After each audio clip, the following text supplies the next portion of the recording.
मौला अलीउल मुर्तज़ा अलैहिस्सलाम ने फरमाया, इंसान एक दुकान की तरह है, इंसान एक, और ज़बान उस दुकान का ताला है। ज़बान उस दुकान का जब ताला खुलता है तो पता चलता है दुकान कोयले की है या हीरे की है। हाय हाय।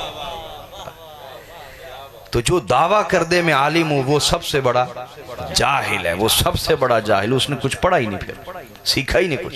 हज़रत ग्रामी आइए बिला ताखीर ही खतीब पाकिस्तान खतीब ज़ीशान पीर तरीक़त रहबरे शरीयत फाज़िल नौजवान फाज़िल मिनहाजुल कुरान आले नबी औलाद मौला अली मंबाए नूर विलायत अज़ीम दरगाह के सजादा नशीन सैयद इब्ने सैयद वली इब्ने वली किबला पीर सैयद डॉक्टर मोहसन अली गिलानी ज़ीदा शरफ़हू, मैं आपके कदमां ते हथ रख दे इल्तमास गुजार हाँ माइक पर तशरीफ लाएं और अपने नूरानी वजदानी ईमानी कुरानी से खिताब से हमारे दिलों को मुनव्वर फरमाए। बरकत के लिए नारा बुलंद कीजिए, नारा तकबीर।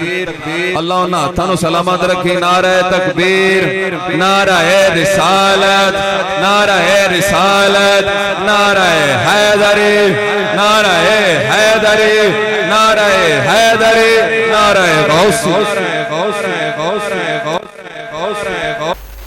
व अस्हाबिहिल मुत्तक़ीन अल मुख़लसीन। अम्मा बअदु फ़अऊज़ु बिल्लाहि मिनश शैतानिर रजीम। बिस्मिल्लाहिर रहमानिर रहीम।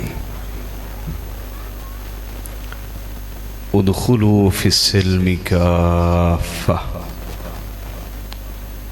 सदक़ल्लाहु मौलाना अज़ीम व बल्लगना रसूलुहुन नबियुल करीमुल आमीन। मोहतरम मुअज़्ज़ज़ हाज़रीन व सामीन, अस्सलामु अलैकुम व रहमतुल्लाहि व बरकातुहू। अल्लाह तबारक व तआला के फ़ज़ल और तौफ़ीक़ से हम आज की इसाले सवाब की इस महफ़िल पाक में हाज़िर हैं। परवरदिगार मेरी और आप सब की हाज़िरी कबूल फरमाए। आवाज़ थोड़ी सी ऊंची कीजिए।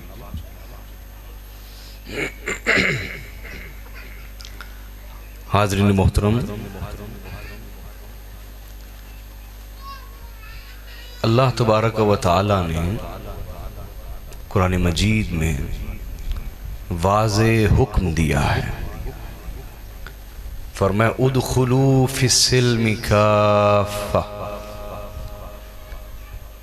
ऐ ईमान वालो, इस्लाम में पूरे पूरे दाखिल हो जाओ। इस्लाम में ये नहीं कि इस्लाम के जो गोशे,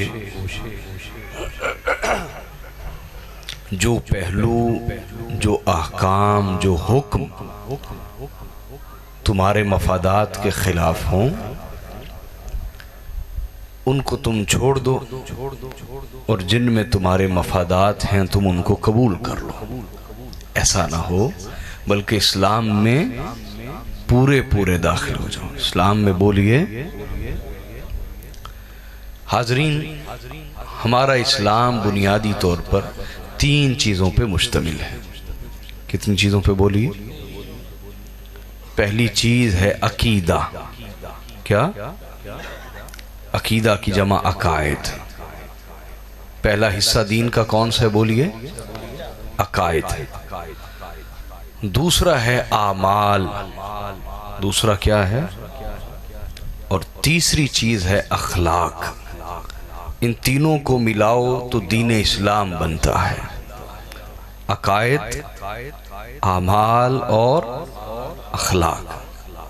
अकायद, आमाल और अखलाक तीनों को मिलाएं तो दीन इस्लाम बनता है।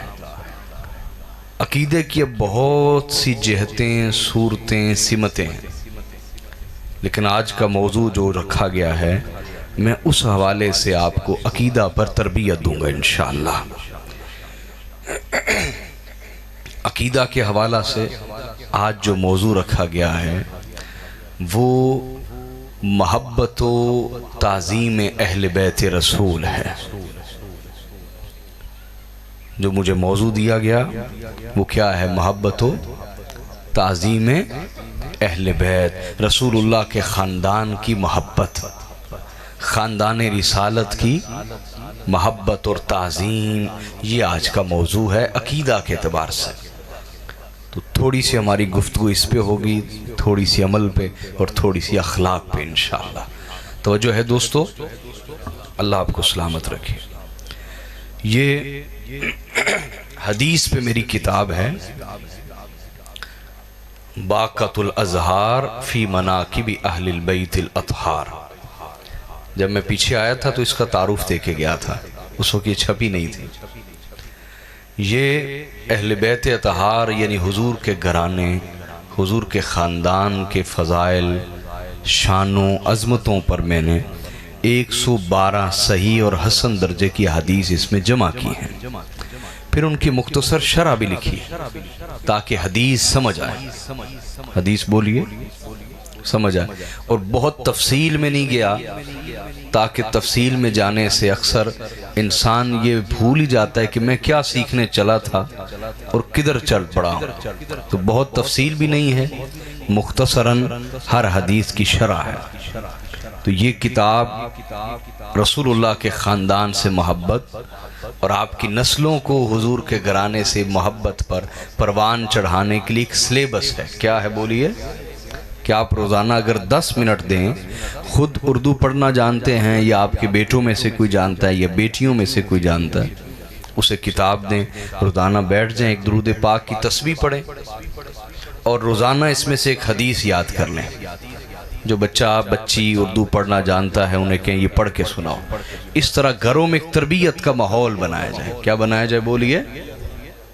तरबियत का माहौल बना दिया जाए। तो आज का ये गुफ्तगू का जो पहला हिस्सा है वो इसी किताब से आपको दर्स दूंगा, चूँकि ये हदीस की किताब है। कौन सी है बोलिए? तो मैं कोशिश करता हूँ अपनी गुफ्तगू का मेयार जो है वो कुरान और हदीस से नीचे ना लाऊं। कुरान और हदीस से बोलिए इससे नीचे ना आए मेयार। बाकी जो गुफ्तगू होगी वो इसकी शरह होगी, तफसील होगी। तो वह जो है दोस्तों, सलामत रहें। हदीस को रिवायत किया हज़रत अबू सईद खुदरी रदी अल्लाह ताला अन्हु ने, और इसको नकल किया इमाम तिरमिज़ी ने। तिरमिज़ी शरीफ जिसको आप कहते हैं किताब अस्सुनन तिरमिज़ी, तो उन्होंने इसको रिवायत किया और हदीस नंबर है 3904। इमाम इब्न अबी शैबा ने अल-मुसन्नफ में इस हदीस को बयान किया और हदीस नंबर है 32357। इब्न अबी आसिम ने भी इस हदीस को रिवायत किया। सुने, आका अलैहिस्सलाम ने फरमाया, अला इन आइबती अल्लती आवी इलैहा अहलु बैती। फरमाया खबरदार हो जाओ, आगाह हो जाओ, मेरे राजदान मेरे अहले बैत हैं। मेरे राजदान मेरे अहले बैत हैं। राजदान कहते हैं जहां इंसान अपना राज रखता है, जहां इंसान अपना। तो फरमाया मेरे राजों के अमीन, मेरे राजदान, जहां मैं अपना राज रखता हूं वो मेरा खानदान, वो मेरे अहले बैत हैं। मेरे राजों के अमीन अलीउल मुर्तज़ा हैं। मेरे राजों के अमीन फातिमातुज़ ज़हरा हैं। मेरे राजों को जहां मैंने रखा है वो हसन मुश्तबा हैं। मेरे राजों का बर्तन मखज़न जहां मैंने उन्हें रखा है वो हुसैन मुस्तफ़ा हैं। तो फरमाया मेरे राजदान जिनके अंदर मैं अपने राज रखता हूं वो मेरे अहले बैत हैं, वो मेरे। और आगे फरमाया अल्लती आवी इलैहा, ये मेरे वो राजदान हैं, ये मेरे वो राजदान हैं जिनसे मैं सुकून पाता हूं, जिनसे मैं, बोलिए, आका फरमा रहे, जिनसे मैं सुकून पाता हूँ, आराम पाता हूँ, सुकून पाता हूँ, ये मेरे अहले बैत हैं। वो आका सल्लल्लाहु अलैहि वसल्लम जिनकी ज़ात अक़दस से, ज़िक्र मुस्तफ़ा से, ज़ात मुस्तफ़ा से, शान मुस्तफ़ा से, दुरूदो सलाम बर मुस्तफ़ा से, हुजूर पर दुरूदो सलाम पढ़ने से, वो आका जिनकी ज़ात से, जिनके ज़िक्र से, जिन पर दुरूद पढ़ने से कुल कायनात को सुकून मिलता है, कुल कायनात को। और वो आका फरमा रहे हैं जब मुझे सुकून चाहिए हो तो मैं अली से सुकून पाता हूँ, मैं फातिमा ज़हरा से सुकून पाता हूँ, मैं हसन हुसैन से सुकून पाता हूँ। कुल कायनात ज़ात मुस्तफ़ा से सुकून पाती है और ज़ात मुस्तफ़ा अहले बैत मुस्तफ़ा से सुकून पाते हैं। तो फरमाए इनसे मैं सुकून पाता हूँ, इनसे मैं बोलिए सुकून पाता हूँ। ये मेरे राजदान हैं, ये मेरे क्या हैं? राजदान। अब आका अलैहिस्सलाम ऐलान ये फरमा रहे हैं कि अगर तुमने मेरे राजों को पाना है, मेरी ज़ात की हकीकत को जानना है, तो महज किसी मदरसे में पढ़ के नहीं मिलेगी, महज किताबें पढ़ के नहीं मिलेगी। तुम्हें हकीकत मोहम्मदी तक रसाई चाहिए तो तुम्हें मौला अली के दामन से जुड़ना होगा, तुम्हें सैयदा ज़हरा के दर का गुलाम बनना होगा, तुम्हें हसनैन करीमैन की चाकरी करनी होगी, नौकरी करनी होगी, तब तुम्हें हकीकत मोहम्मदी का इरफान नसीब होगा, पहचान नसीब होगी। इनके बगैर तुम मेरी ज़ात को जान और पहचान नहीं सकते। जान और पहचान बोलिए, ये बात समझ आई है?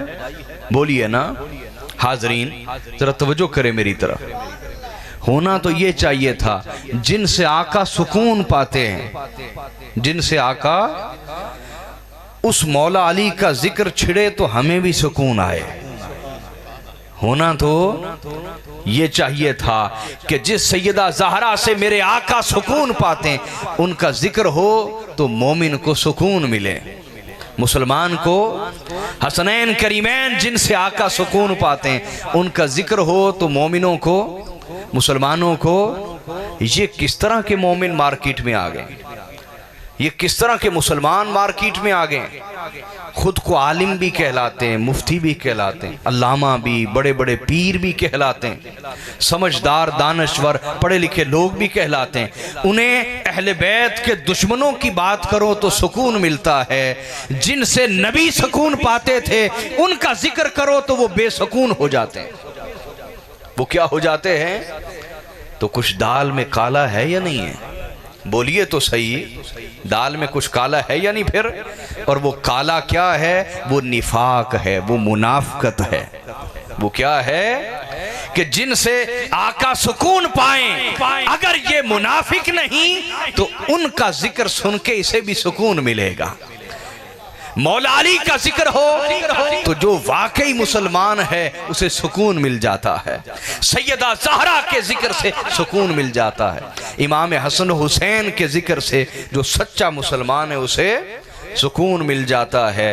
और जो मुनाफिक है कलमा इसलिए पढ़ता है, अल्लामा इसलिए बन गया, मुफ्ती इसलिए बन गया ताकि मफादात हासिल हो, दुनिया, पैसा, इज्जत, जाहो जलाल हासिल हो। जो मफादात के लिए कलमा पढ़ता है वो जब इनका जिक्र सुनेगा, जिनसे आका सुकून पाते हैं, इनका जिक्र सुनेगा तो बेसुकून हो जाएगा। क्या हो जाएगा? क्यों भी अलामत पता चल गई या नहीं? सच्चे मोमिन और मुनाफिक की पहचान पता चल गई? बोलिए ना। तो यहाँ वहाँ जहाँ भी जिक्र करो आपको फौरी महफिल के बाद वो लोग छुपे हुए मिल जाएंगे जो कहेंगे सुकून नहीं आया। बड़ी पुरानी बात है, गालिबन 2009 की बात सुना रहा हूँ। 2000 मैं बड़ा दूर सफ़र करके किसी इलाके में गया, वहाँ मैंने खिताब किया, रात का खिताब था। तो पहला हिस्सा अहले बैत अतहार के फ़ज़ाइल और शान और अज़मत पे था, दूसरा हिस्सा फ़िक्र आखरत पे था। किस पे था? जब मेरा खिताब ख़त्म हो गया तो एक मौलवी साहब आए मेरे पास, मुझे कहने लगे कि मैं दर्स इंज़ामी किया हुआ और अल्लामा हूँ और आलिम हूँ। जो शख्स कहे मैं आलिम हूँ समझ जाए वो जाहिल है। जो शख्स इल्म का दावा कर दे उससे बड़ा जाहिल पूरे इलाके में कोई नहीं होता। ये एक जुमला याद रख लो, जो शख्स ये कहे कि मैं आलिम हूं वो सबसे बड़ा जाहिल, वो सबसे बड़ा जाहिल। इमाम मोहम्मद अल बाकिर अलैहिस्सलाम जो इल्म के मंबा हैं, इल्म जिनसे फूटता है, उनका लक़ब ही है अल बाकिर। क्या लक़ब है बोलिए? इमाम हुसैन के पोते की बात सुना रहा, हमें तो बताया ही नहीं गया ना ये कौन है। इमाम ज़ैनुल आबिदीन के सगे बेटे इमाम मोहम्मद अल बाकिर, उनका लक़ब है अल बाकिर। क्या लक़ब है? बाकिर कहते हैं किसी चीज को फाड़ के अंदर छुपी हुई चीज निकालने वाला, छुपी हुई चीज। तो आपको अल बाकिर क्यों कहा गया?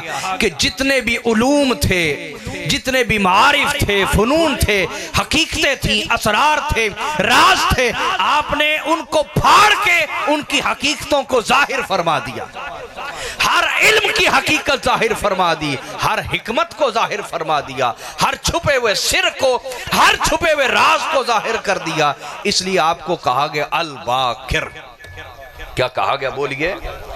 भाई कुरान में भी सूरत है ना, सूरतुल बाकरा। सूरतुल बाकरा का एक माना तो गाय है ना, वो तो आप जानते हैं। बाकरा बकर से कहा जाता है, बाकरा तिल अर्द, जमीन फट गई और उसने अपने खजाने बाहर उगल दिए।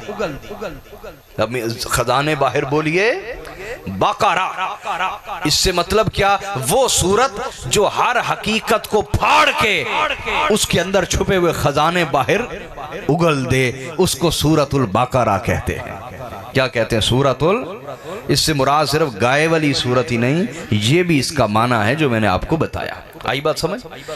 तो इमाम मोहम्मद अल बाकिर अलैहिस्सलाम से किसी शख्स ने पूछा कि आप आलिम हैं? क्या पूछा? किन से पूछा? कुल उलमा के इमाम, कुल औलिया के इमाम, कुल मुहद्दिसीन, फुकहा, सूफिया, कुल औलिया के इमाम हजरत इमाम मोहम्मद अल बाकिर अलैहिस्सलाम। उनसे क्या पूछा किसी ने? क्या आप बोलिए क्या पूछा? क्या आप आलिम हैं? आपने फरमाया लस्तु बिजाहिलिन, मैं जाहिल नहीं हूं। वाह वाह वाह वाह वाह वाह, क्या क्या जवाब दिया? लस्तु बिजाहिलिन, मैं जाहिल नहीं हूं। वाह वाह, क्या जवाब दिया? मैं जाहिल नहीं हूं। जो हकीकत को पा जाता है उसका जवाब ये होता है। वो आलिम होने का दावा नहीं करता, कुल कायनात बताती है कि ये आलिम है, उसकी बोली बताती है ये आलिम है, वो खुद नहीं कहता। हजरत मौला कायनात मौला अली अल मुर्तज़ा अलैहिस्सलाम ने फरमाया, इंसान एक दुकान की तरह, इंसान एक, और जबान उस दुकान का ताला है। जबान उस दुकान का जब ताला खुलता है तो पता चलता है दुकान कोयले की है या हीरे की है। हाय हाय। तो जो दावा कर दे मैं आलिम हूं वो सबसे बड़ा जाहिल है, वो सबसे बड़ा जाहिल। उसने कुछ पढ़ा ही नहीं, फिर सीखा ही नहीं कुछ। खैर मुझे कहने लगा मैं आलिम हूं, तो मैंने कहा ठीक, अल्लाह आपको बरकत दे। तो कहने लगा कि आपकी जो आखिरी वाली गुफ्तगू थी ना, उसने मुझे बड़ा सुकून दिया। मेरी गुफ्तगू दो हिस्से पे थी। पहला हिस्सा फजाइल अहले बैत पे था और दूसरा हिस्सा फिक्रे आखिरत पे। कहने लगा वो जो दूसरे हिस्सा था ना आपकी गुफ्तगू का, उससे मुझे बड़ा सुकून मिला है। मुझे समझ आ गई ये वही एक्स्ट्रा नेक लोग हैं, एक्स्ट्रा इजाफी नेक बनने वाले लोग, एक्स्ट्रा नेक लोग कि फिक्रे आखिरत की बात की तो सुकून मिला। और जिस घर से तुम्हें फिक्रे आखिरत दी गई, जिस घर से तुम्हें इस्लाम मिला, ईमान मिला, कुरान मिला, हिदायत मिली, तुम्हें रुश्द मिली, तुम्हें गुमराही से निकाल कर जिन्होंने हक का रास्ता दिया, उस घर की बात की तो बेसुकून हो गए, उस घर की बात की तो बेसुकून हो गए। मुनाफकत और किस चीज का नाम है? क्या मुनाफकत सींग निकल आने का नाम है? बोलो ना। बल्कि मैं कहता हूं जिनके असली सींग हैं वो भी इस घर से प्यार करते हैं, वो भी इस घर से, और इस घर के दुश्मनों पे लानत भेजते हैं। याद रखो, जिस घर से नबी सुकून पाए, अगर आपको उनसे सुकून नहीं तो ये मुनाफकत है। ये क्या है? या उनके दुश्मनों से सुकून मिले आपको, ये भी मुनाफिक, ये भी क्या है। आइए आगे चलते हैं। आका ने फरमाया व इन्ना क़ुरैशियल अंसार, फरमाया मेरी जमात अंसार है, मेरी जमात अंसार सहाबाई किराम रदी अल्लाह ताला अन्हु, इनके फ़ज़ाइल हुजूर ने बयान किए, अल्लाह ने खुद बयान किए कुरान मजीद में अंसार सहाबा के। आका ने फरमाया अंसार मेरी जमात है, अंसार मेरी जमात है। और कमाल की बात यह कि अहले बैत के साथ जो हुजूर ने अंसार को जोड़ा, किनको, अंसार सहाबा को जोड़ा। लुत्फ और कमाल की बात यह है कि आका के जाने के बाद जमाना इधर से इधर हुआ, अंसार सहाबा लुट गए, उनकी इज्जतें खराब की गई, जाने ली गई, खून बहाया गया, घर तक तोड़े गए, लेकिन अंसार वो सहाबा थे जो अहले बैत के कदमों के साथ जुड़े रहे आखिरी दम तक। इतनी आजमाइशों से अंसार सहाबा गुजरे, लेकिन उन्होंने दामने अहले बैत नहीं छोड़ा, दामने अहले बैत नहीं छोड़ा। तो आका ने जो इन्हें जोड़ा तो ये जुड़े रहे, ये हुजूर के जाने के बाद भी जुड़े रहे। आगे फरमाए फ़अफ़ू अन मुसीहिम, लिहाजा मेरे अहले बैत में से या मेरे अंसार सहाबा में से कोई ऐसा तुम्हें नजर आए जिसका अमल अच्छा ना हो, जिसका अमल अच्छा, तब भी उससे आफियत और ताजीम से पेश आओ, आफियत और ताजीम से पेश आओ, आफियत से पेश आओ, शर के साथ पेश ना हो। याद रखो रसूलुल्लाह के घराने का एहतराम ये उनके अमल की वजह से नहीं, हुजूर की निस्बत की वजह से किया जाएगा। जो शख्स ये अदब से महरूम है और कहता है फुलां का अमल ऐसा, फुलां का अमल ऐसा, तुम्हारे अपने अमल कैसे? अगर खुदा तुम्हारे तन्हाइयों के पर्दे हटा दे, लोग तुम्हें पत्थर मार मार के मार दें, तुम्हारे अपने अमल कैसे? तुम्हें किसी के तिनके जितना ऐब नजर आ रहा है और अपने शतीरों जैसे ऐब नजर नहीं आ रहे। खुदा से डरो। तो हुजूर के खानदान में से या अंसार सहाबा तो आज है नहीं, इसलिए हमारी आजमाइश ही कोई नहीं, वरना होते तो जितनी तकलीफ शायद इनको पहुंचाते किसी को भी ना पहुंचाते। वो तो आज है नहीं ना, तो कहते हैं हम सहाबा के वफादार हैं। क्या कहते हैं? सहाबा के वफादार, यही दावा है, बोलिए ना। अरे जिन्हें नबी की दो दो निस्बतों की हया नहीं, उन्हें एक निस्बत की क्या हया होती? उन्हें एक निस्बत की, ये सिर्फ मफादात को पूजने वाले लोग, अपने मफादात को। तो आका ने फरमाया उससे भी आफियत से पेश आओ। वक़बलू मिन मुहसिनिहिम, और मेरे अहले बैत में से जो हक के रास्ते पर चल रहा है, तो तुम्हें वो जो भी दावत दे उसको कबूल करो, तुम्हें जो भी खैर की बात कहे उसको कबूल करो, उसको बोलिए ना कबूल करो। अच्छा, इससे ये भी पता चला कि अहले बैत के साथ ताल्लुक कैसे रखना है। अहले बैत के साथ बोलिए, हुजूर के घराने के साथ ताल्लुक कैसे रखना है। एक तो बता दिया सुकून बना लेना, इन्हें क्या बना लेना है, और दूसरा पता चला इनके साथ ताल्लुक ऐसा रखना है, ये जो भी खैर की दावत दें, हक की दावत दें, नसीहत करें, उसको कबूल किया जाए और जिंदगी का हिस्सा बनाया जाए, जिंदगी का। और तीसरा इससे ये भी पता चला कि आका इशारतन फरमा रहे हैं कि अगर तुम्हें कोई राहबर चाहिए हो तो मेरे अहले बैत से तलाश करना, मेरे घराने से तलाश करना, कि जब तक तुम्हारे पास पानी है तो तयम्मुम क्यों करते हो, पानी है तो तयम्मुम क्यों करते हो। तो फरमाया इनसे अच्छाई को कबूल करो, अच्छाई को बोलिए, हिदायत की बात को कबूल करो। आइए अगली हदीस, इसको भी इमाम तिरमिज़ी ने बयान किया, हदीस नंबर 3789 3789, और इमाम हाकिम ने भी रिवायत किया, हदीस नंबर 4716 है। तवज्जो है दोस्तों, मेरी बातें समझ आ रही हैं? बस मेरा यही मकसद है आपको समझ आ जाए। आपको खिताब यही होता है, तबलीग यही होती है। तबलीग का माना क्या है? पहुंचा देना। तबलीग का माना क्या है? जो बात दिल तक पहुंच जाए वो तबलीग है, और जो ऊपर से गुजर जाए वो तबलीग नहीं है। जो बात दिल में उतर जाए और दिल तक पहुंच जाए वो तबलीग है। वो क्या है? तवज्जो। हजरत अब्दुल्लाह इब्न अब्बास रदी अल्लाह ताला अन्हुमा फरमाते हैं, रसूलुल्लाह सल्लल्लाहु अलैहि वसल्लम ने इरशाद फरमाया, अहिब्बुल्लाह लिमा यग़्ज़ूकुम मिन निअमिही। तवज्जो है ना दोस्तों, आका ने फरमाया अल्लाह से मोहब्बत करो, अपने रब से मोहब्बत करो, इसलिए कि वो हर दम तुम्हें अपनी नेमतों से नवाजता है।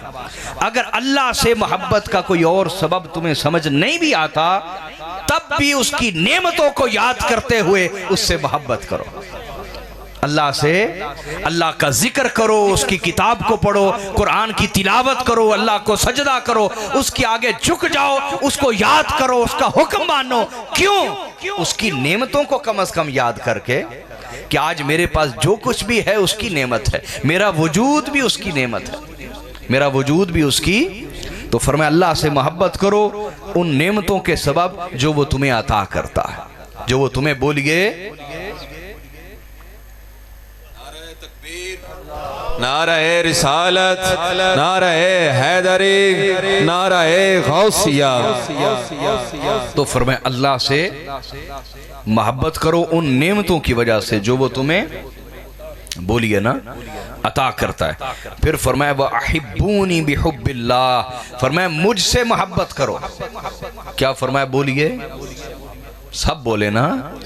रसूलुल्लाह ने फरमाया मुझसे मोहब्बत करो। क्यों? फरमाया बिहुब्बिल्लाह, मुझसे मोहब्बत इसलिए करो कि तुम अल्लाह से मोहब्बत उस वक्त तक कर ही नहीं सकते जब तक मुझसे मोहब्बत ना करो। तो अल्लाह की मोहब्बत के सबब मुझसे मोहब्बत करो, अल्लाह की मोहब्बत के सबब मुझसे मोहब्बत। और फिर फरमाया व अहिब्बू अहला बैती, और मेरे अहले बैत से मोहब्बत करो, मेरे घराने से, बोलिए ना, मेरे घराने से मोहब्बत करो। क्यों? फरमाया लिहुब्बी, मेरे अहले बैत से मेरी मोहब्बत की वजह से मोहब्बत करो। तुम्हें मेरे अहले बैत से मोहब्बत की कोई और वजह समझ आए या ना आए, कम से कम ये जान लो जो शख्स मेरे घराने से मोहब्बत ना करे वो कभी मेरी मोहब्बत के दावे में सच्चा हो ही नहीं सकता। सच्चा बोलिए। लिहाजा मेरे घराने से मोहब्बत करो मेरी मोहब्बत की वजह से, मेरी। और तीसरी हदीस आपको सुनाता हूँ। हज़रत अबू हुरैरा रदी अल्लाह ताला अन्हु हदीस को रिवायत करते हैं। इमाम अबू याला इस हदीस को लाए और हदीस नंबर 5924 है, 5924। इब्न अबी आसिम ने भी रिवायत किया, हैसमी ने भी, अल्लामा मनावी ने भी इसको बयान किया फैज़ुल कदीर में। तो वह जो है जी दोस्तों, आका अलैहिस्सलाम ने फरमाया खैरुकुम, जानते हो ऐ मेरी उम्मत तुम में सबसे बेहतर लोग कौन है? तुम में से सबसे, बोलिए, तुम में सबसे बेहतर लोग कौन है? जानते हो? आका इरशाद फरमाइए, फरमाया खैरुकुम खैरुकुम ली अहली मिन बादी, फरमाया तुम में सबसे बेहतर वो लोग हैं जो मेरे जाने के बाद मेरे अहले बैत के लिए सबसे बेहतर होंगे। मेरे अहले बैत के लिए सबसे, जो मेरे अहले बैत से मोहब्बत करने में, उनकी ताज़ीम करने में, तौकीर करने में, एहतराम करने में, उनकी खिदमत करने में, उनसे तमस्सुक और जुड़ने में, उनकी इत्तिबा और पैरवी करने में जो जितना बेहतर हो जाएगा वो मेरी उम्मत में उतना बेहतर हो जाएगा। अहले बैत से मोहब्बत, ताज़ीम, खिदमत, जुड़ने और उनकी पैरवी करने में जो जितना आगे बढ़ गया वो अल्लाह के यहाँ मकाम व मर्तबा में भी उतना बढ़ जाएगा। तो फरमाया मेरे बाद, क्या फरमाया? बोलिए ना यार, मेरे बाद जो मेरे अहले बैत बेहतर होगा वो अल्लाह के नज़दीक उतना बेहतर होगा। अल्लाह के नज़दीक, बोलिए, बातें समझ आ रही कि नहीं आ रही? वैसे आप हैं टोले टप्पे माइये सुनने वाले हैं ना, इसलिए शायद आपको मज़ा कोई नहीं आ रहा। अच्छा, अल्लाह आपको सलामत रखे। देखो, टोले टप्पे माइये हों या नज़म हो या नात हो, ये सुनाना या नकीब का काम है या नात खां का काम है? खतीब का काम है कुरान और सुन्नत समझाए। कुरान और, हमने खतीब भी नात खां रख ली है। तो भाई अगर नात ही पढ़नी है, वो क्यों करते? वो कहते यार इससे पैसा ज़्यादा आता है, नात पढ़ो ना तो लोग जोश में आ जाते हैं, पैसे ज़्यादा देते हैं। अल्लाह पनाह अता फरमाए। हमने अपना जिम्मा ही छोड़ दिया, अपना काम ही छोड़ दिया। जो जिसके जिम्मे काम है उसको वो करना चाहिए। खतीब का काम है आपको कुरान समझाए, हुजूर का फरमान समझाए। ये बात समझ आई आपको या नहीं आई? ये खतीबों को बिगाड़ने वाले आप ही हैं, खतीबों को बिगाड़ने वाले।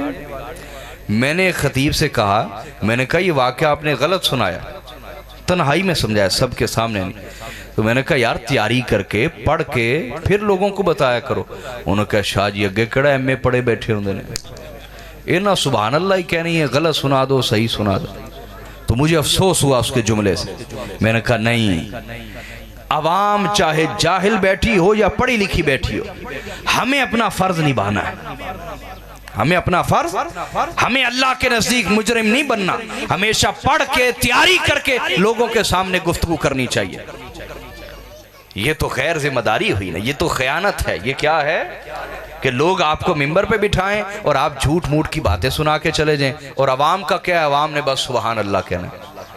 तो इसलिए भाई देखो, मैं आपको हर हदीस का पहले हवाला दे रहा हूं, फिर हदीस सुना रहा हूं आपको, फिर बोलिए तवज्जो। तो आका ने फरमाया तुम में सबसे बेहतर वो है जो मेरे बाद मेरे अहले बैत के लिए सबसे अच्छा, तवज्जो करो मेरी तरफ, ये उम्मत अहले बैत के साथ हुजूर के बाद कैसी रही है? सबसे बेहतर रही है या सबसे बढ़ के जालिम रही है? बोलो जरा। वो जुल्म किया नबी के घराने पर कि तारीख में इसकी मिसाल नहीं मिलती। तारीख में कभी किसी नबी की उम्मत ने अपने नबी के घराने के साथ ये जुल्म नहीं किए जो इस उम्मत ने किए। मौला अली और मुर्तजा जैसे ही आपने खिलाफत संभाली, आपके खिलाफ जंगों का सैलाब आ गया और मिंबरों पर खड़े होके मौला अली और मुर्तजा पे लानतें की जाती थी। लानतें जिसने मौला अली पे लानत की, या वो जो उस अमल पे राजी था या आज भी राजी है, अल्लाह उन सब पर लानत बेशुमार करे। इमाम हसन मुश्तबा 7 मरतबा जहर दे के शहीद किया गया और आपकी शहादत पर खुशी का इजहार किया गया। क्या ये पढ़िए, हदीस की किताबें सुनन नबी दाऊद है, खुशियां मनाई गई अलल ऐलान इमाम हसन की शहादत पर। ये नबी के बाद करते रहे। और इमाम हुसैन अलैहिस्सलाम के साथ क्या किया? वो जुल्म जो तारीख में कभी ये जुल्म ना हुआ कि अपने नबी की औलाद के सर काट के नेज़ों पे चढ़ा दिए और लाशों पे घोड़े दौड़ा के टुकड़े टुकड़े लाशों को कर दिया गया, और फिर नबी की बेटियों तक को ना छोड़ा गया, उनके पर्दे छीन के, उन्हें बेड़ियां पहना के, हथकड़ियां लगा के, बरहना पा नंगे पांव चलाते हुए पहले कूफा और फिर शाम ले जाया गया, और ढोल बजाए गए कि बागी कुचल दिए गए, बागी कुचल दिए गए। ये तख्त था किसका? ये हुकूमतें थी किसकी? और आज तक मुसलमानों में वो गद्दार मौजूद हैं जो अहले बैत से दुश्मनी रखने वालों का दिफा करते हैं। अहले बैत से दुश्मनी रखने वालों का जान लो, यही लोग मुनाफिकी है, यही लोग बोलिए। और मुनाफिकीन के सर पे सींग नहीं होते, मैं बार बार कह रहा हूं। तो आका फरमा रहे हैं मेरे जाने के बाद मेरे अहले बैत के साथ सबसे बेहतर रहना, सबसे बढ़कर इनसे मोहब्बत करना, सबसे बढ़कर इनका अदब करना, सबसे बढ़कर इनकी खिदमत करना, इनसे जुड़े रहना, इनकी पैरवी करना, इनकी तिबा करना, इनके रास्ते पर चलना। और हम वो निकले कि सबसे बढ़कर इन पे जुल्म किए, और आज तक अहले बैत के दुश्मनों का दिफा किए जा रहे हैं। अहले बैत के दुश्मनों का, जिसने अहले बैत से जो दुश्मनी की उसी को हीरो बना के पेश किया जाता है। हाजरीन, रास्ता आपके सामने है। नबी के सुकून वाले घराने के पीछे चलना है, या उनके घर का सुकून उजाड़ने वाले दुश्मनाने अहले बैत के पीछे चलना है। रास्ता बड़ा वाज़े है। रास्ता बोलिए, आज वो जमाना नहीं है तलवार के जोर पे कोई किसी को चलाता। रास्ता आपके सामने कि आपने किस रास्ते पे चलना है। नबी के घर से अदावत रखने वाले उनके रास्ते पर चलना है, जब हुजूर के घर से वफा करने वालों के रास्ते पे चलना है। हाँ, आपके ज़हन में सवाल आएगा कि ये उम्मत तो फिर सबसे बुरी उम्मत हुई। नहीं, इसमें क़यामत तक अहले हक बाकी रहेंगे। क़यामत तक बोलिए अहले हक। वो जमाना था तो मौला अली और मुर्तज़ा का साथ देने वाले लोग भी थे, इमाम हसन मुश्तबा का साथ देने वाले लोग भी, इमाम हुसैन अलैहिस्सलाम के इंतकाम के लिए लाखों लोग खड़े हुए और उन्होंने चुन चुन के तमाम दुश्मनाने अहले बैत का खातिमा किया और हमने उन्हें सिला क्या दिया, उन्हें भी काफिर बना दिया। उन्हें भी मुख्तार सकफी जिसने इमाम हुसैन का बदला लिया, हमने उस बदले का सिला ये दिया कि उसको भी काफिर बना दिया, उसको भी तोहमतें लगा के। ये हमारा मिजाज है, जो भी नबी के घर से वफा करे हम उसे काफिर बना देते हैं। क्या बना देते हैं? तो भाई रास्ता आपके सामने, फरमाया तुम में सबसे बेहतर वो है जो मेरे घराने के साथ सबसे बेहतर रहेगा।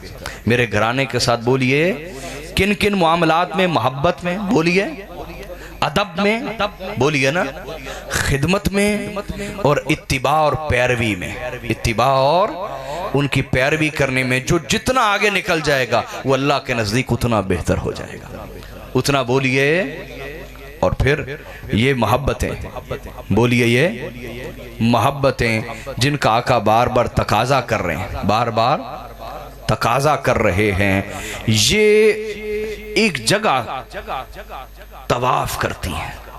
ये मोहब्बतें एक जगह तवाफ करती हैं। और वो जगह कौन सी है, वो ज़ात कौन सी है जिनके गिर्द ये मोहब्बतें तवाफ करती हैं? वो मौला अली की ज़ात है। किनकी ज़ात बोलिए? जो बंदा कहे कि मुझे नबी के घराने से मोहब्बत है, उसका असल इम्तिहान देखना यह है कि मौला अली के गिर्द इसकी मोहब्बतें तवाफ करती हैं या नहीं करती, तवाफ करती हैं या? सुने हदीस को रिवायत के इमाम तिरमिज़ी ने किताबुल मनाकिब में, और हदीस नंबर 3714, हदीस नंबर क्या 3000, और इमाम हाकिम ने अल-मुस्तदरक में हदीस नंबर 4629, इमाम तिबरानी ने बयान किया अल-मौजमुल औसत में हदीस नंबर 5906, इमाम बज़्ज़ार लाए अल-मुस्नद में हदीस नंबर 806। क्योंकि एक नई रिवायत सुना रहा हूँ, शायद आप पहली दफ़ा सुन रहे हो, इसलिए मैं मज़ीद हवाले दे रहा हूँ। इमाम अबू याला ने रिवायत किया अल-मुस्नद में और हदीस नंबर 550। ये कमज़ोर बात हर हवाले से मजबूत बात है। तवज्जो है दोस्तों, सलामत रहें। आका अलैहिस्सलाम ने दुआ की, मेरे आका ने बोलिए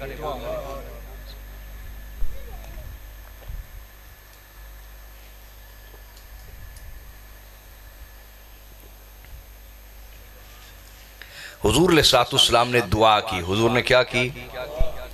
वो पिछला मजमून, मेरे मजमून को समझना है, मजमून से मिला हुआ है, कड़ी से कड़ी मिली हुई, कड़ी से ये जुड़ी हुई। अब आज ये मजमून अगले हिस्से में दाखिल हो गया। आका अलैहिस्सलाम ने दुआ की और दुआ में फरमाया रहिमल्लाहु अलिया, अल्लाह मेरे अली पे हमेशा रहमत का साया रखना, मेरे अली पे हमेशा रहमत का। ये कहने के बाद हुजूर ने फरमाया अल्लाहुम्मा अदिरिल हक़्क़ माहु हैसु दार, ए अल्लाह मेरा अली जिधर जिधर चले तू हक को भी उधर उधर चला देना। अली जिधर जिधर चले तू हक को भी उधर उधर चला देना।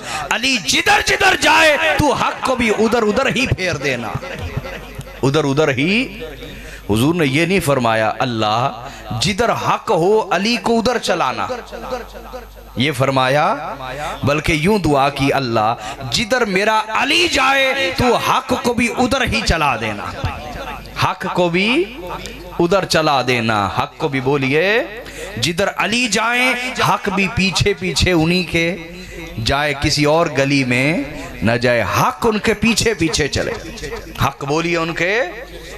तवज्जो है ना दोस्तों, यानी आका ने समझा दिया कि तुम में से हर शख्स पाबंद है हक के पीछे चलने का, तुम में से हर शख्स पाबंद है हक के पीछे चलने का, और हक खुद पाबंद है मौला अली के पीछे चलने का।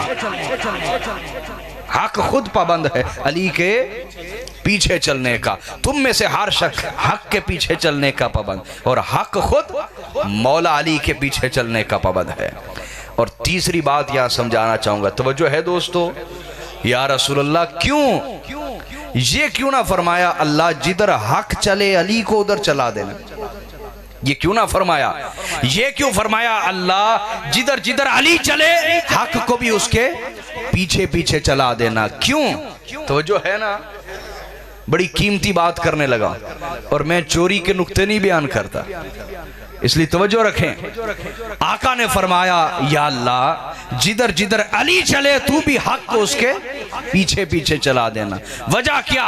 अली आगे आगे क्यों चलेंगे, हक पीछे पीछे क्यों चलेगा? इसलिए कि जो पीछे खड़ा होता है वो मुक्तदी होता है, जो आगे खड़ा होता है वो इमाम होता है। तो पता ये चला कि हर कोई हक का मुक्तदी है और अली हक का इमाम है।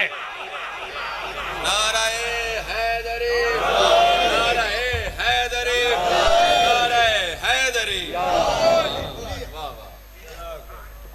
हर कोई हक का मुक्तदी है और अली हक के इमाम है। लिहाजा जिसने हक के इमाम का दामन छोड़ दिया, क्या वो हक पे रहा? वो कभी हक पे नहीं हो सकता, कभी हक पे बोलिए। तो हाजरीन, इस घराने से मोहब्बत, इस घराने से वफा, इस घराने की खिदमत, ये वो रास्ता है जो हक का रास्ता है, जो जन्नत का रास्ता है, जो रसूल का रास्ता है, जो खुदा का रास्ता है। जो दाएं बाएं हो गया वो हक का रास्ता नहीं है। बोलिए, हक का रास्ता नहीं है। आइए अब हदीस के या गुफ्तगू के दूसरे हिस्से की तरफ चलते हैं। तो मैंने कहा कि इस्लाम 3 चीज़ों पे मुश्तमिल। पहली चीज़ क्या है? अकायद। क्या है बोलिए? दूसरी चीज़ है आमाल। दूसरी चीज़ क्या है बोलिए ना? आमाल। और तीसरी चीज़ अखलाक है। तीसरी चीज़ क्या है? अब हमारे अखलाक सवरते और बिगड़ते कब हैं? सवरते और बिगड़ते जाहिर सी बात, उन पर बराह रास्त हमारे अमल का असर होता है। बराह रास्त हमारे अमल का असर होता है। या इसका उलट समझ लें, हमारे अमल कब बिगड़ते हैं? जब हमारे अखलाक बिगड़ जाते हैं। जब हमारे मसलन एक शख्स की तबीयत में बहुत गुस्सा आ जाए, बहुत ज्यादा, और उसके पास पैसा भी हो, इख्तियार भी हो, तो वो जालिम बन जाएगा। क्या बन जाएगा? ऐसा है या नहीं? और अगर पैसा इख्तियार ना भी हो तो कम अज कम जो मताहत है उन पे ज्यादती करने लग जाएगा। बीवी के साथ ज्यादती करेगा, औलाद के साथ ज्यादती करेगा, छोटा भाई है उसके साथ ज्यादती करेगा, बहनों के साथ ज्यादती करेगा। तो अखलाक का बराह रास्त ताल्लुक हमारे अमल के साथ। हमारे जिसके अखलाक सवर गए उसका अमल भी सवर गया, और जिसके अखलाक बिगड़ गए उसके अमल भी बिगड़ गए। अब आइए इस तसव्वुर को कुरान मजीद से समझते हैं। तो जो है दोस्तों, तो आज का ये हमारा दर्स कुरान भी हो जाएगा इंशाअल्लाह। अल्लाह पाक फरमाते हैं, फ़इज़ा जाअतित ताम्मतुल कुबरा, फिर जब वो सबसे बड़ी हलाकत अंगेज मुसीबत क़यामत की शक्ल में आएगी कि जो हर चीज पे छा जाएगी, हर चीज पे, हर चीज को तबाह बर्बाद, नेस्तो नाबूद कर देगी।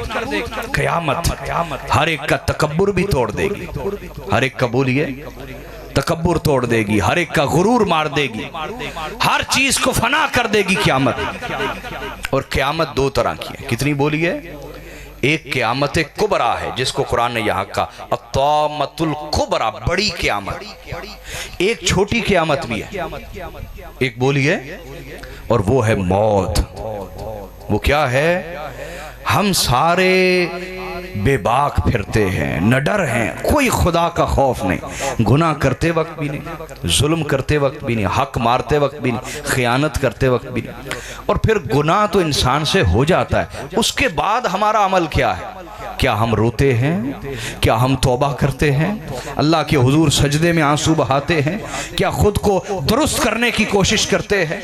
क्या अपने अखलाक संवारने के लिए मेहनत करते हैं? हम तो गुनाह करने के बाद भी मजीद तकब्बुर में आते हैं और फिर गुनाह करते हैं, और फिर गुनाह करते हैं, और फिर गुनाह करते हैं। जिंदगी यूं ही चल रही। जिंदगी बोलिए हाजरीन, मौत छोटी क़यामत है और ये भी हर चीज फना कर देती है।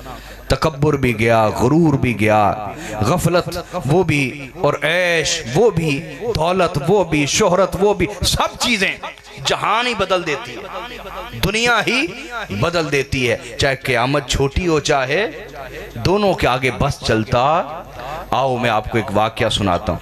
हज़रत मालिक बिन दिनार रदी अल्लाह ताला अजीम सूफिया में से हुए और हुजूर दाता साहब के दादा पड़दादा उस्तादों में से। हज़रत मालिक बिन दिनार फरमाते हैं कि मैं एक इलाके से गुज़र रहा था तो मैंने देखा कि कब्रिस्तान में बड़ा हुजूम है और बहुत सारी फौज भी वहाँ खड़ी है। तो मैं करीब गया, मैंने कहा कि यहाँ इतना हुजूम क्यों, रश क्यों? उन्होंने कहा कि बादशाह वक्त आया हुआ है कब्रिस्तान में। तो कहते मैं आगे बढ़ा, लोगों ने रास्ता देना शुरू कर दिया, एहतराम किया, आगे चले गए। बादशाह के करीब पहुंचे तो बादशाह रो रहा था। कौन? बोलिए, आम बंदा नहीं, बादशाह रो रहा था। और रो के क्या कह रहा था? ऐ मेरे बेटे, वो कब्र उसके बेटे की थी, कब्र उसके, रो के कह रहा था ऐ मेरे बेटे, अगर मौत को खरीदा जा सकता, अगर मौत को खरीदा जा सकता तो रब्बे काबा की कसम मैं अपनी सारी दौलत दे देता, तुझे मरने से बचा लेता, तुझे मरने से। लेकिन मौत को खरीदा नहीं जा सकता, मौत को खरीदा। और फिर उसने कहा अगर मौत से लड़ा जा सकता, अगर मौत से, बोलिए, लड़ा जा सकता, मैं अपना आखिरी सिपाही तक ना छोड़ता, हर फौजी को लड़वा देता, मौत को हरा देता, तुझे जिंदा रखता, तुझे मरने न देता। लेकिन अफसोस कि मौत से लड़ा भी नहीं जा सकता, ना मौत को खरीदा जा सकता है और ना मौत से लड़ा जा सकता है। और अगर मौत से भागा जा सकता, मौत से, तो मैं अपनी तेज तरीन सवारियां उनका इंतजाम करता और तुझे ऐसे मकाम पे भेज देता जहां मौत तेरे पास ना पहुंच सकती। लेकिन अफसोस कि मौत से भागा जा सकता। हाजरीन, ये है एक बेबसी एक बादशाह की मौत के आगे। इस बूढ़े आसमान ने कितनी ही बेबसियां देखी, कितने ही गिरते हुए आंसुओं को देखा, कितनी ही हसरतों को टूटते हुए देखा। इस बूढ़े आसमान ने कितनी तमन्नाओं को मोतियों की तरह बिखरते हुए देखा। लेकिन इस मौत ने न किसी औरत पे रहम खाया, न किसी बाप पे रहम खाया, न बेटे पे रहम खाया। ये एक अटल हकीकत है, ये कड़वा जाम है जो हर एक को पीना है। लिहाजा जब पीना ही है और जाना ही है और उस जहान में मुंतकिल ही होना है तो कितना नादान है वो शख्स जो इस जहान से दिल लगा के रखता है। इस जहान के तो पैसे कमाता है, गिनता है मोहब्बत से, शौक से। हालांकि कुरान ने कहा वैलुल लिकुल्लि हुमज़तिल लुमज़ा, गीबत करने वाले के लिए भी हलाकत, ताना मारने वाले के लिए भी हलाकत। और ये वो शख्स है अल्लज़ी जमअ मालहु वअद्ददा, जो माल को जमा करता है और फिर गिनता रहता है और कंजूसी इख्तियार करता है और अपना माल अल्लाह की राह में खर्च नहीं करता। बेवाओं पे, गरीबों पे, मिस्कीनों पे, यतीमों पे, गरीब भाई पे, गरीब बहन पे खर्च नहीं करता, जोड़ जोड़ के रखता है। इसके लिए बर्बादी है। तो मेरे भाइयों, मेरे बेटों, मेरे बुजुर्गों, जिस जहान में जाना ही है तो क्यों ना उस जहान की कोई रकम और माल भी जमा किया जाए। माल भी, बोली है, ये एक हिकमत और दनाई की बात है। समझ आ जाए तो रास्ता बदल जाता, न समझ आए तो इंसान वैसे ही तकब्बुर में, गुरूर में कि देखी जाएगी। क्या कहता है? ये काफिरों वाली बोली बोलता है। क्या कहता है? नहीं, क्या देखा जाएगा तुझसे? मच्छर का डंक तो तुझसे सहा नहीं जाता, क्या देखा जाएगा तुझसे? क्या देखा जाएगा तुझसे? एक सुई तुझे चुभे तो तुझे तकलीफ होती, क्या देखा जाएगा? खुदा का अजाब देखा जाएगा? तू किस तरह की बात करता है? देखा जाएगा। तुझसे मच्छर का डंक नहीं सहा जाता, सुई चुभे वो तकलीफ तुझसे सही नहीं जाती। तुझसे तो अदना तकलीफ, तू चंद लम्हों के लिए, चंद लम्हों के लिए कोयलों पे खड़ा नहीं हो सकता, क्या तुझसे देखा जाएगा? होश के नाखून ले, तकब्बुर की बात ना करके देखा जाएगा। क्या देखा जाएगा तुझसे? तेरे अंदर बर्दाश्त कितनी है? एक सरदर्द तुझे हो जाए तो तुझे औकात अपनी समझ आ जाती, बुखार आ जाए तुझे अपनी औकात पता चल जाती है। तुझसे क्या देखा जाएगा? तुझसे कुछ नहीं देखा जाएगा मेरे भाई, कुछ नहीं देखा जाएगा। लिहाजा अल्लाह की तरफ लौट, अल्लाह की तरफ। तो अल्लाह पाक फरमाते जब क़यामत आएगी, यौम यतज़क्करुल इंसानु मा सआ, उस दिन हर इंसान याद करेगा कि वो क्या क्या काम करता रहा, छुप के क्या क्या करता रहा, सबके सामने क्या क्या करता रहा। उसके अमल कैसे थे, उसके अखलाक कैसे थे, बोली कैसी थी, रवैये कैसे थे, हर चीज याद आएगी, हर चीज। और मैं अक्सर कहता हूं कि जन्नत में कोई अजाब नहीं, कोई तकलीफ, लेकिन एक ऐसी तकलीफ है जो जन्नत में भी होगी, और वो है पछतावा। वो क्या है? अगर कोई जन्नत में चला भी गया तब भी अपने गुनाहों पे पछताता रहेगा, अपनी गफलत पे पछताता रहेगा। तो बजाय उधर जाके पछताने के, इधर पछता के अपनी जिंदगी बदल लेनी चाहिए, रो के अल्लाह से माफी मांग लेनी चाहिए, तन्हाई के सजदे जिंदगी में पैदा कर लेने चाहिए। तन्हाई के सजदे, बोलिए तन्हाई के शुरू करेंगे 10 मिनट के लिए, ज्यादा नहीं कह रहा, कितना 10 मिनट के लिए तन्हाई में अपने रब के पास आ जाए, सजदा करें लंबा, उसमें रो पड़ें, आंसू बहाएं, माफी मांगे, दुरूद पाक पढ़ें, तिलावत करें। सिर्फ 10 मिनट की हाजिरी रोजाना करेंगे शुरू, ये आपकी जिंदगी बदल के रख देगी। 40 साल लोगों के सामने नमाज पढ़ने में वो कैफियत नहीं आएगी जो 10 मिनट के लिए तन्हाई में मौला के हुजूर रोते हुए कैफियत मिल जाएगी। ये तन्हाई की इबादत है। क्या है? तो तन्हाई की इबादत जिंदगी में पैदा करें। अल्लाह ने फरमाया हर इंसान याद करेगा वो क्या करता रहा। व बुर्रिदतिल जहीम लिमन यरा, और हर निगाह के सामने दोज़ख कर दी जाएगी। फअम्मा मन तगा, बस जिसने भी सरकशी इख्तियार की होगी। क्या? एक है गफलत, एक है सरकशी। गफलत क्या है? मौला मुझसे गुनाह हो गया, मुझे माफ कर दे, ये है गफलत, इसकी माफी हो जाएगी, इसकी बोलो। और एक है सरकशी, गुनाह हो गया, परवाह ही नहीं, परवाह ही नहीं, फिर एक और गुनाह। ये जो गुनाह करके परवाह ना करना और रोना ना, तौबा ना करना, माफी ना मांगना, आंसू ना बहाना, ये सरकशी है। ये क्या है? तो कुरान ने कहा जिसने सरकशी की होगी वह आसरल हयात दुनिया, और दुनिया की जिंदगी को आखिरत पर तरजीह दी होगी। कि दीन के काम के लिए बैठे तो घड़ियां देखता है बार बार कि कब उठना होगा, कब उठना होगा, और दुनिया के लिए जिंदगी जाया कर दी, जिंदगी जाया कर दी। जिसने दुनिया को आखिरत पर तरजीह दी होगी फ़इन्नल जहीम हियल मअवा, तो बेशक यही वो शख्स है जिसका ठिकाना दोज़ख है। कि इसने दुनिया को तरजीह दी, दुनिया से जा मिलेगा, जिसको तरजीह दी उससे जा मिलेगा।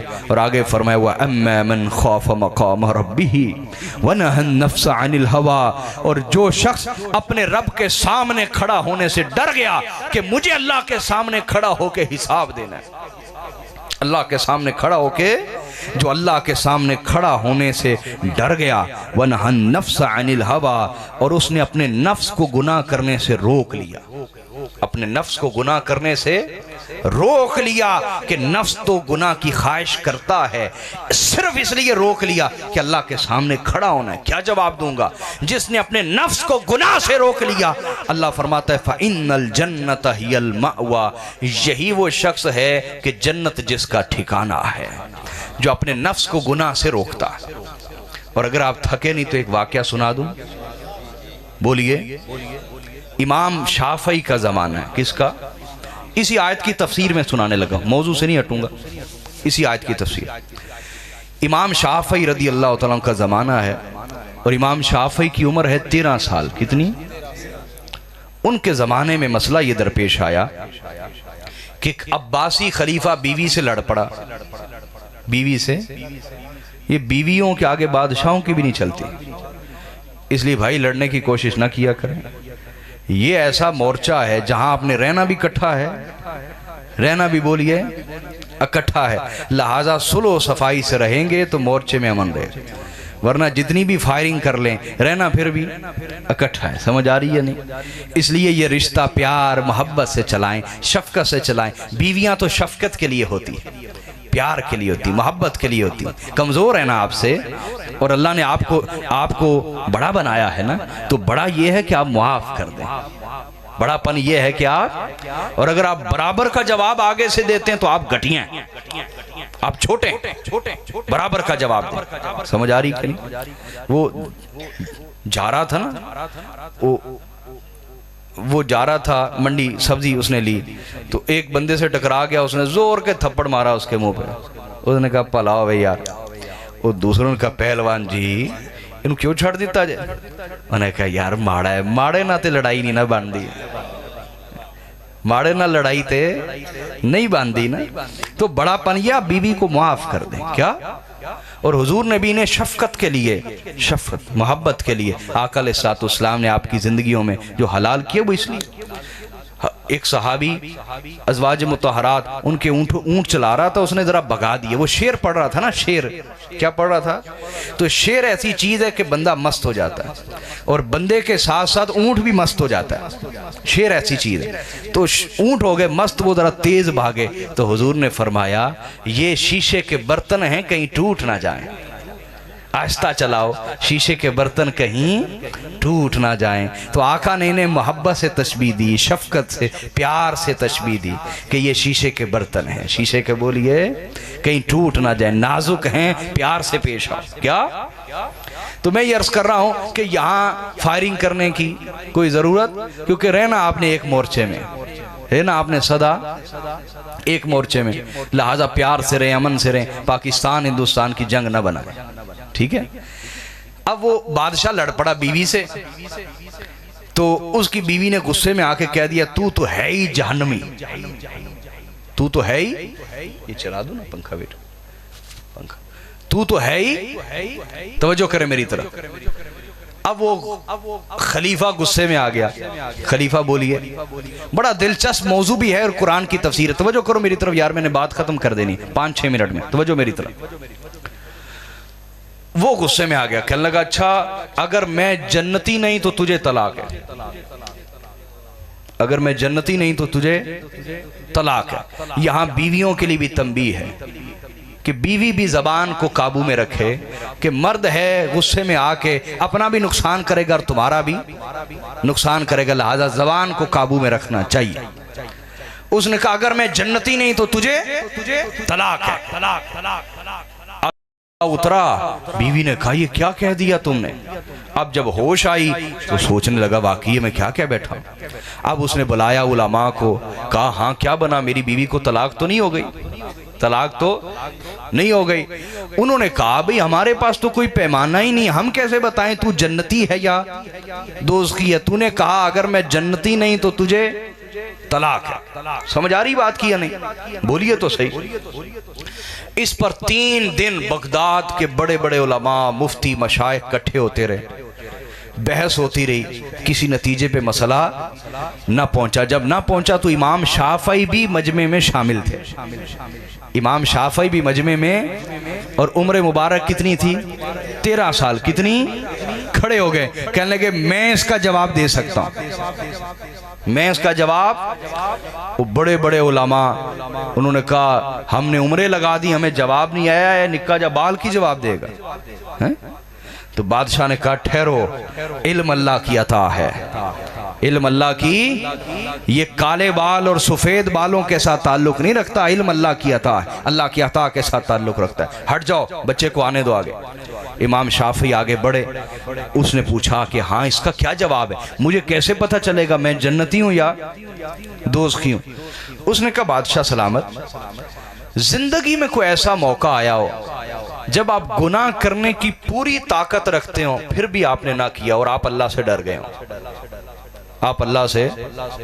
वो थोड़ी देर सोचता रहा, उसने कहा जब मैं जवान था तो मैंने एक कनीज को काबू कर लिया, जब मैं उससे जिना करने लगा तो उसने मुझे कहा कि अल्लाह से डर जाओ, मेरे साथ यह ज्यादती ना करो। मैं उसका यह जुमला मैंने सुना, मैं लर्ज गया, मेरी शहवत खत्म हो गई, मैंने उसको छोड़ दिया और अल्लाह ताला से माफ़ी मांगी, इस्तिग़फ़ार किया।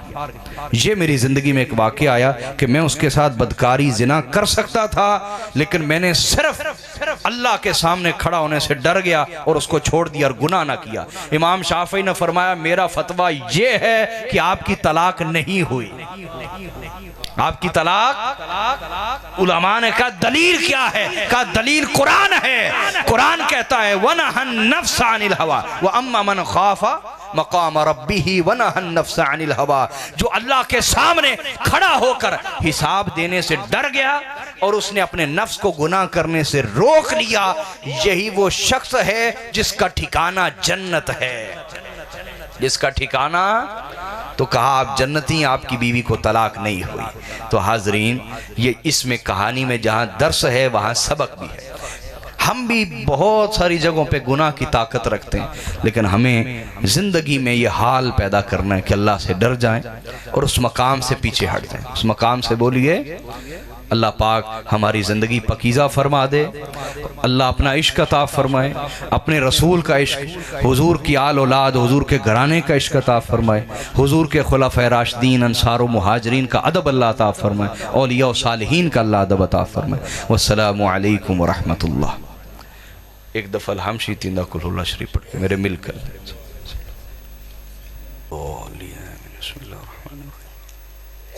लम यलिद वलम यूलद वलम यलिद वलम यूलद वलम यकुन लहु कुफुवन अहद। जो कुछ पढ़ा मेरे मिलकर, ये मेरी किताब इधर अभी मौजूद होगी, तो आप ये ज़रूर लीजिए। आपके घरों में कोई भी उर्दू पढ़ना जानता है तो घर में एक महफिल सजाएं, रोज़ाना 10 मिनट की एक हदीस इसमें से पढ़ के सुनाएं। ये आपके लिए लिखी है, अपनी आमदन के लिए नहीं लिखी। मैं अपनी हर किताब अल्लाह के लिए लिखता हूँ, इसकी कोई आमदन मेरे ऊपर हलाल नहीं है, मेरे ऊपर, मेरे बच्चों पे, मेरी बीवी पे हलाल नहीं। मैंने अल्लाह के लिए इसकी आमदन वक्फ की हुई है। तो ये आपकी तरबियत के लिए लिखी, इसको ज़रूर लीजिए। ठीक, दुआ के लिए हाथ उठाएं। बिस्मिल्लाहिर्रहमानिर्रहीम। अल्लाहुम्मा सल्लि अला सय्यिदिना व मौलाना मुहम्मदिन व आलिहि व सहबिहि व बारिक व सल्लिम। या अल्लाह या रहमान या रहीम या करीम या सत्तार या गफ्फार या रब्बुल आलमीन। ए मेहरबान रब, तेरी तौफीक से तेरे बंदे इस नेक और साले महफिल में जमा हैं। मौला मेरी और इन सब की हाज़िरी कबूल फरमा। परवरदिगार, जो हमने दरसे कुरान सुना, दरसे हदीस सुना, हमारे दिलों पे उसका असर हुआ, अपने गुनाहों पे दिलों में शर्मिंदगी पैदा हुई। मौला, हम अपने हर गुनाह पर जो हमने छुप के किया या अलानियतन किया, जिन गुनाहों पे कभी रोए या न रोए, जिन गुनाहों पे हमने कभी माफ़ी मांगी या ना मांगी, अल्लाह हम पूरी शर्मिंदगी के साथ तुझसे माफ़ी मांगते, हमें माफ़ फरमा दे।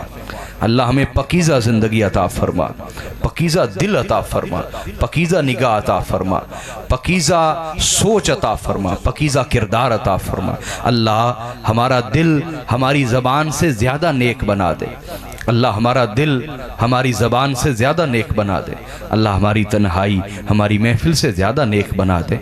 मालिक, हमारा बुढ़ापा हमारी जवानी से ज़्यादा इज़्ज़त और इबादत वाला बना दे, और हमारी आखिरत हमारी दुनिया से ज़्यादा शान वाली बना दे। परवरदिगार आलम, जो मैंने नसीहतें की, मालिक मुझे इन सब के दिलों में उतार दे। परवरदिगार, हमारी ज़िंदगियां तब्दील फरमा दे। कहीं ऐसा ना हो आज का दर्स सुनने से पहले भी हम वैसे ही हों, बाद में भी वैसे ही रहें। अल्लाह ऐसी गफलत से पनाह अता फरमा, हमारी ज़िंदगी को बदल दे, ज़िंदगी तब्दील फरमा दे। परवरदिगार, हमारी ज़िंदगी तब्दील फरमा दे। अल्लाह हमारा दिल बदल दे, हमें अपना इश्क अता फरमा। रात की तन्हाइयों की इबादत अता फरमा। किसी तन्हाई में किसी कोने में बैठ के ज़िक्रुल्लाह करने, ज़िक्र रसूल करने की तौफीक अता फरमा। हमारी ज़िंदगी में तस्बीह शामिल फरमा दे, दुरूद शामिल फरमा दे, तिलावत शामिल फरमा दे, तन्हाई के सजदे हमारी ज़िंदगी में शामिल फरमा दे। अल्लाह हमारे अखलाक अच्छे फरमा, हमारी बहनों बेटियों के अखलाक अच्छे फरमा, हमारे भाइयों बेटों के अखलाक अच्छे फरमा। अल्लाह हमें तबीयत में नरमी अता फरमा, तबीयत में बर्दाश्त अता फरमा, तबीयत में सब्र व शुक्र अता फरमा। अल्लाह हमें मुआफ़ कर देने वाला बना, दयानत तबीयत में पैदा फरमा। अल्लाह हमारी तबीयत के अंदर सच और सिद्क पैदा फरमा। मालिक मौला, हमें आला अखलाक अता फरमा, आला अखलाक अता फरमा, आला अखलाक अता फरमा, आला किरदार, आला अमाल अता फरमा। हमारी बहनों बेटियों को आला किरदार, आला अखलाक और सैयदा ज़हरा, सैयदा फातिमातुज़ ज़हरा सलामुल्लाहि अलैहा के किरदार का नूर अता फरमा। परवरदिगार, ए अल्लाह, जो कुछ पढ़ाया गया, मेरे मिल किया गया, इस महफिल जो कुछ इसमें पढ़ा गया, सब का अजर व सवाब जो तू अपनी शान के लायक अता फरमाए। हम अपने आका मौला हज़रत मुहम्मद मुस्तफ़ा सल्लल्लाहु अलैहि वसल्लम, तमाम अंबिया व मुरसलीन अलैहिमुस्सलातु वस्सलाम, हुज़ूर के तमाम अहले बैत अतहार, तमाम अज़वाज मुत्तहरात, तमाम खुलफ़ाए राशिदीन, जमी अंसार व मुहाजिरीन, उम्मत के तमाम औलिया और सालिहीन की बारगाह में हदिया करते मालिक कबूल फरमा। या अल्लाह इस सवाब को हज़रत आदम अलैहिस्सलाम से लेकर आज तक जितने मुस्लिमीन मुस्लिमात इस दुनिया फ़ानी से गए सब की रूहों को बख्शते हैं अल्लाह कबूल फरमा। अल्लाह खुसूस बिलखुसूस मोहम्मद शहबाज मरहूम उसकी रूह को पेश करते मालिक कबूल फरमा। अल्लाह उसकी कामिलन मग़फ़िरत फरमा, कामिलन बख्शिश फरमा। ए अल्लाह उसकी कब्र को जन्नत के बागात में से बाग बना दे और हुजूर की शफ़ात खासा अता फरमा। लवाहिकीन को सब्र और इस मुसीबत पर अजर अता फरमा। परवरदिगार आलम, ए अल्लाह आलम इस्लाम की खैर, अहले फ़लस्तीन की खैर, कुल पाकिस्तान की खैर, पाकिस्तान की खैर, इस इलाके यहाँ के रहने वालों की खैर, इस बस्ती की खैर, यहाँ के मज़ाफ़ात में रहने वालों की खैर, हर हवाले से अल्लाह इनकी खैर फरमा, इनकी दुनिया अच्छी फरमा, आखिरत अच्छी फरमा। जो मैंने नसीहतें की हमेशा इन्हें याद रखने, अमल करने, आगे पहुँचाने, शऊर ज़िंदा करने की तौफ़ीक़ अता फरमा। व सल्लल्लाहु तआला अला सय्यिदिना व मौलाना मुहम्मदिन व आलिहि व सहबिहि अजमईन बिरहमतिका या अरहमर राहिमीन।